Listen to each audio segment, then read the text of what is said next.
Avec Vincent Hervouet. Bonjour Vincent. Bonjour Dimitri, bonjour à tous. Vincent, vous revenez ce matin sur les célébrations en Normandie. Vous vous demandez s'il s'agit de célébrer la Seconde Guerre mondiale ou bien de préparer la Troisième.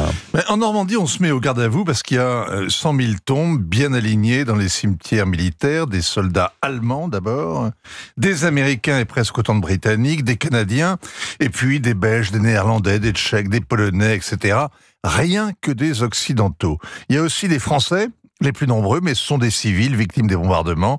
On ne les voit pas, ils sont dans le caveau de famille au cimetière du village. On doit le respect aux pauvres morts et les honneurs militaires aux héros fauchés au champ de bataille. Tout cela impose le silence. Il a régné longtemps, sous De Gaulle, sous Pompidou, sous Giscard. Le 6 juin se résumait à une prise d'armes. Un ministre venait saluer les anciens combattants.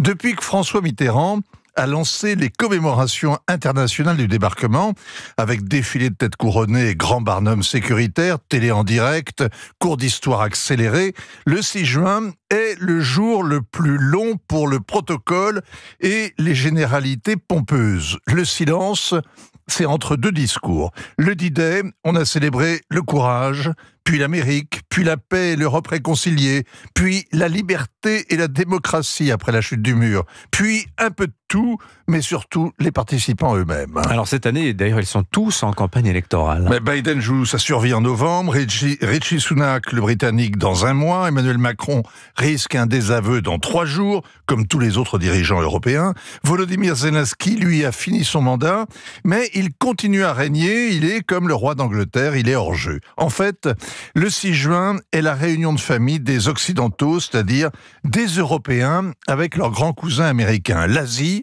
l'Afrique, l'Amérique latine disparaissent dans le lointain, on est entre soi. Alors la Russie non plus n'est pas invitée, Vincent. Et pour cause, il y a la guerre, mais il y a 10 ans, Vladimir Poutine avait déjà annexé la Crimée et le Donbass, et il avait quand même été convié. François Hollande et Angela Merkel avaient même profité de sa présence pour engager un dialogue à 4 avec le président ukrainien Poroshenko. Ce sont les fameux accords de Normandie.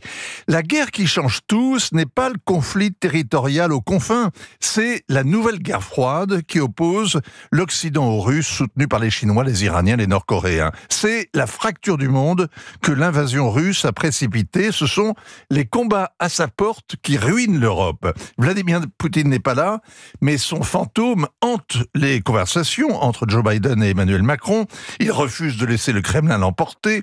Ça mettrait l'Europe en danger, la crédibilité américaine en miettes, les Chinois, les islamistes, etc.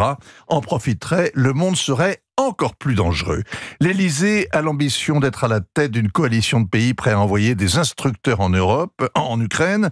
Ça ne changera pas le rapport de force sur le terrain, mais la France se grise et rejoue la Seconde Guerre mondiale.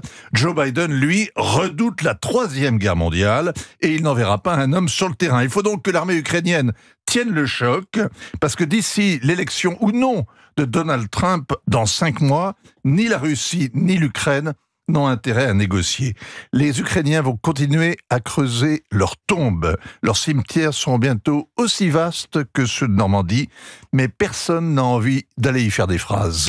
Signature Europe 1, Vincent Hervouet. Merci beaucoup Vincent. 7h46.